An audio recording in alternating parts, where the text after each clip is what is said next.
Morning, yung pagkabigat sa amin ako. Dabaklasan tayo. Pakat preno na, namamakat. Yan, bago brake pad. Nilinis namin yung mga piston kahapon. Yung pakat lata, baklasan tayo. Pwede hydrobox na yan. Hydrobox paklasan natin yan. Papalitan natin to ng assembly. Yan, kusin muna natin mga idol. Yan. Pagka magbabaklas ganyan, tanggalin lang natin to baterya.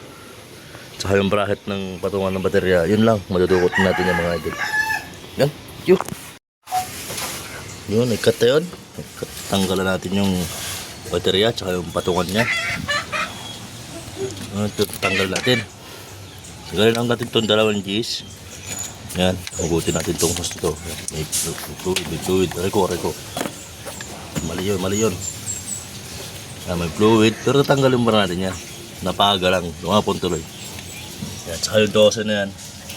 Dalawa yan, 12. Ay. Baklasin muna natin. Wasak. Yan, cut tayo. Baklas tayo. Ito addition. Tanggal natin yung dalawang 12 doon. Bilaan. Maguti na lang natin ito mga idol. Tigas lang puro dito.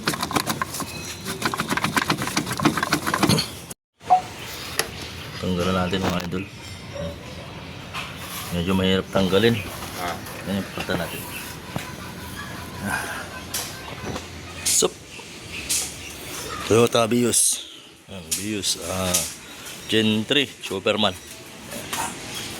Si Bossing magdamag na dito, nagantay. Hindi na nahabiyahin ng maayos. Yun, sak.